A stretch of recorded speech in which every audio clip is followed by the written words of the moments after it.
안녕하세요. 치매 예방 정신활동 4주차입니다. 어느덧 마지막 주가 다가왔는데요. 저희는 첫 주차에 치매의 개념과 종류, 치매 발생 원인을 알아봤고, 2주차에는 치매 예방에 도움이 되는 정신활동이 무엇인지를 알아보고, 이에 도움이 되는 대표적인 방법인 독서와 신문에 대해 소개해드렸습니다. 2주차와 3주차에는 두근두근 뇌운동에 대해서 소개를 해드렸는데요.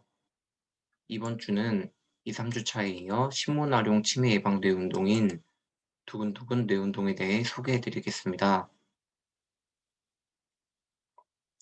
오늘은 날씨 따라 삼천리, 얼굴 삼행시, 바꿔쓰기 이렇게 총 3가지의 뇌운동에 대해 소개해 드릴 예정입니다. 첫 번째, 날씨 따라 삼천리입니다. 날씨 따라 삼천리는 다양한 시각적 자극 중에서도 목표 자극을 규칙에 따라 선택적으로 탐색하여 연결해 나가는 작업입니다. 이는 기상도에 있는 다양한 정보 중에서 최고 기온 또는 최저 기온이라는 목표 자극만 선택적으로 탐색하는 작업을 통해 시공간 기능과 선택적 주의 집중력 향상을 하는 효과가 있습니다. 또한 최고 기온 또는 최저 기온을 순서대로 연결하는 작업을 통해 비교, 순서 결정, 작업 기억을 향상시키는 효과 또한 있습니다. 준비물은 기상도와 필기구인데요. 기상도는 당일 신문에서 지도 형태로 제시된 기상도를 이용하면 됩니다. 다만 주의해야 될 점은 도시별로 최고 기온과 최저 기온이 표시되어 있는 것을 사용해야 합니다. 또한 최소 20개 이상 도시에 기상 정보가 있어야 합니다.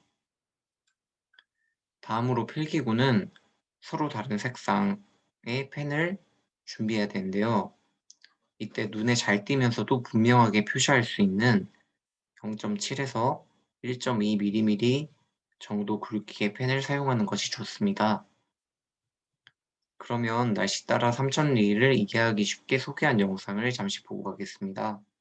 중앙치매센터가 함께하는 두근두근 뇌운동, 두 번째로 함께하실 활동은 날씨 따라 삼천리입니다. 조선일보에서 오늘 기상정보가 나온 지면을 확인해주세요. 가장 먼저 기준이 되는 지역을 찾으셔야 하는데요. 최고 기온이 가장 높은 도시가 오늘의 기점이 됩니다. 어디인가요? 여기 대구가 34도로 최고로 높군요. 이렇게 동그라미 표시를 크게 해주세요. 이곳이 오늘의 기준 도시가 됩니다. 만약에 최고 기온이 가장 높은 도시가 여럿일 경우에는 어머님, 아버님께서 살고 계신 지역과 가장 가까운 곳의 최고 기온에 동그라미를 그려주세요. 자, 이제 그 도시를 기점으로 최고 기온이 낮아지는 순서대로 줄을 그을 거예요. 위로 올라가도 아래로 내려와도 괜찮습니다. 자, 그럼 빨간 펜을 가지고 지도를 보시죠. 다음으로 기온이 높은 곳을 찾습니다. 자, 포항과 울산이 33도로 같은데요. 이럴 땐 가까운 지역 포항으로 가시면 됩니다. 그 다음은 32도시인 전주, 다음은 31도로 대전, 그 다음은 30도인 진주, 그 다음은 29도인 대관령, 그 다음은 28도인 서산, 그 다음은 26도인 제주, 그리고 울릉도 25도, 마지막은 20도인 독도이고요. 이렇게 동그라미를 쳐주세요. 이와 같이 최고 기온에서 점점 기온이 낮아지는 곳을 따라 선을 그었는데요. 어떻습니까? 어렵지 않으시죠? 이번에는 파란색 펜으로 거꾸로 독도를 시작으로 해서 기온이 점점 높아지도록 연결해 볼 겁니다. 16도인 독도에서 속초, 울릉도, 포항의 순서가 되겠네요. 오늘 하신 이 활동은 매일 접하시는 신문 속의 다양한 기상 정보 중에서 필요한 숫자와 지역을 선별하는 연습을 하게 해드립니다. 이렇게 비교를 통한 순서 결정 활동을 통해 기억력과 정신운동 속도를 증진시킬 수 있습니다. 지금까지 두근두근 뇌운동 두 번째 활동 날씨 따라 삼천리였습니다. 네, 날씨 따라 삼천리에 대해 알아보고 왔는데요. 기상도를 활용하여 주의 집중력을 향상시킬 수 있는 효과적인 운동인 것 같죠? 지금부터 알아볼 운동은 얼굴 삼행시입니다. 얼굴 삼행시는 삼행시를 이용해 사람의 이름과 생김새를 기억하는 반복 훈련을 통해 정보의 사각적, 시각적 특성과 언어적 특성을 연결하여 기억력을 향상시키는 훈련입니다. 이는 사람뿐만 아니라 사물을 기억하는 데도 적용할 수 있습니다. 인물의 이름을 시각적 단서인 생김새와 언어적 단서인 삼행시 집기를 활용하여 학습함으로써 언어 능력, 기억력, 집행 기능을 향상시킬 수 있습니다. 좌측에 보이는 표준활동지를 준비해 주시면 되는데 직접 작성해 주셔도 되고 제가 더보기란에 걸어둔 링크를 통해 다운을 받으셔서 프린트를 하셔도 됩니다. 그러면 얼굴 삼행시를 쉽게 소개한 영상을 시청하고 가겠습니다. 조선일보와 중앙치매센터가 함께하는 두근두근 뇌운동. 세 번째로 함께하실 활동은 얼굴 삼행시입니다. 오늘은 좀 더 쉽고 재미있게 즐길 수 있는 활동을 소개해 드릴게요. 먼저 조선일보 지면에서 얼굴 사진과 이름이 함께 나온 사람들 중 가장 인상 깊은 한 사람을 고르시는 거예요. 다음으로 그 사진만 오리셔서 별도의 노트나 메모지에 붙여놓습니다.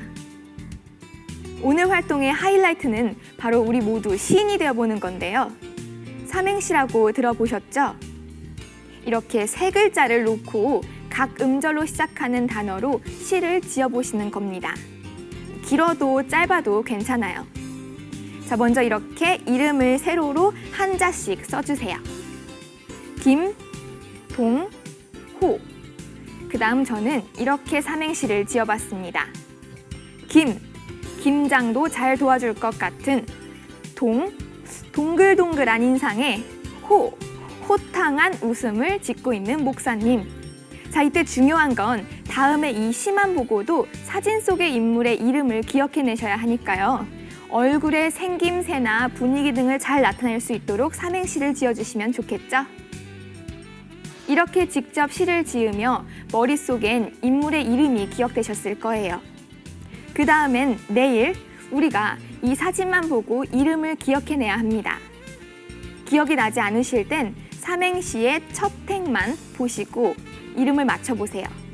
그리고도 어려우시면 둘째, 셋째 행까지 확인하시고 기억해보세요.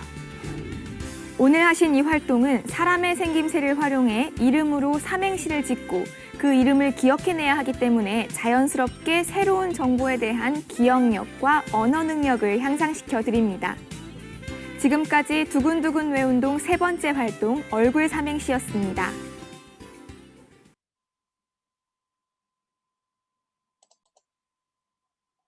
네, 4주간의 치매 예방 정신활동의 마지막으로 소개해드릴 두근두근 뇌운동은 바꿔쓰기입니다. 바꿔쓰기는 한글의 자음과 모음에 대응하는 기호 세트를 이용하여 학습자가 본인이 선택한 신문 기사의 제목 또는 마음에 드는 글귀를 기호로 변환하는 작업입니다.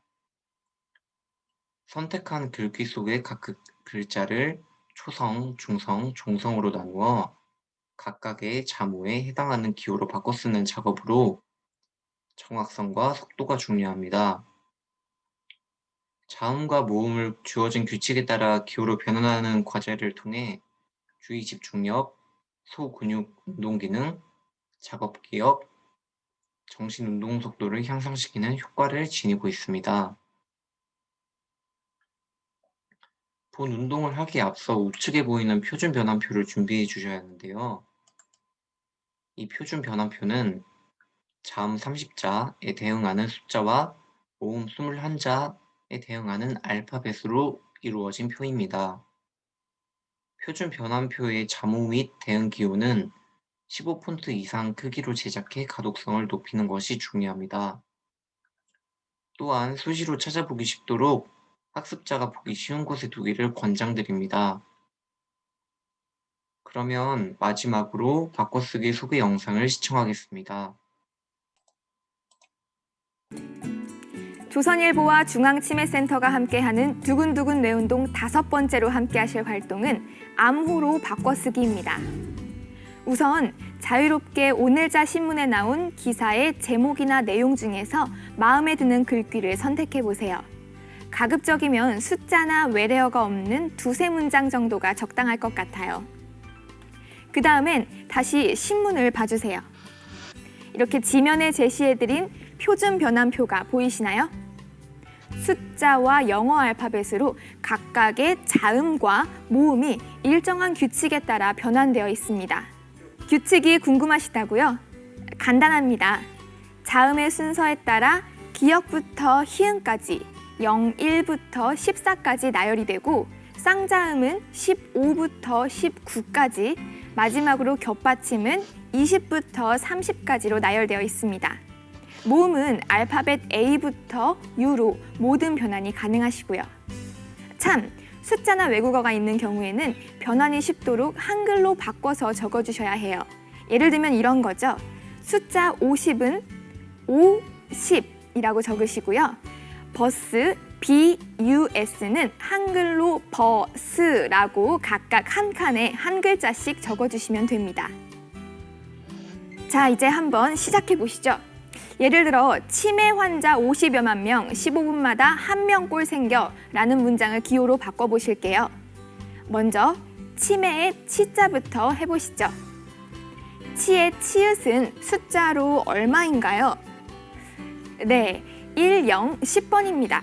이렇게 10을 쓰시고 치의 이라는 모음은 알파벳으로 한번 찾아보실까요? 네, J입니다. J는 여기에 쓰시면 되고요. 다음으로 매자의 미음은 변환표에 있는 05번을 적어주시면 되고요. 애는 K가 되네요. 이렇게 쓰시면 됩니다. 환자는 받침이 있기 때문에 기호가 3자리가 되어야 합니다. 희응의 14번과 와를 표현하는 알파벳 O, 그리고 마지막 받침 니은에 해당하는 02번 이렇게요. 자, 이런 방법으로 계속해서 써가시면 결국은 이렇게 되겠죠? 다 하신 뒤에는 시간을 재보셔도 좋습니다. 이제는 이 기호를 같은 방법으로 다시 한글로 바꿔서 고쳐 써보겠습니다. 10, 10은 치읓, J는 모음 이니까 치자가 되겠죠? 이렇게 계속하면 자, 치매 환자 50여만 명, 15분마다 1명꼴 생겨 라고 한글 문장이 완성됐어요. 재미있으시지요? 이 활동이 익숙해지시고 너무 쉬워지시면 그때는 방금 하신 것처럼 거꾸로 어머님, 아버님께서 변환하신 숫자 암호를 한글로 다시 바꾸면서 풀어보며 스스로 난이도를 조절하실 수 있습니다. 처음 해보시는 분들은 많이 헷갈리시는 게 당연한데요. 이 변환표는 변하지 않는 기준이기 때문에 앞으로도 꾸준히 해보시면 금세 속도가 빨라지실 거예요. 하루에 20분이 넘게 걸렸던 이 활동이 어느 날 10분 그리고 5분으로 줄어드는 성취감을 맛보시길 바랍니다. 지금까지 두근두근 뇌운동 5번째 활동 암호로 바꿔쓰기였습니다. 네, 이렇게 바꿔쓰기를 마지막으로 길다면 길고 짧다면 짧은 총 4주간의 활동이 마무리가 되었는데요. 예방 효과가 탁월한 정신활동을 통해 우리 모두 고령화 사회에서 치매를 효과적으로 예방할 수 있으면 좋겠습니다. 날씨가 많이 추워졌는데 다들 건강 유의하시고요. 4주 동안 강의 들어주셔서 정말 감사합니다. 이만 마무리하겠습니다.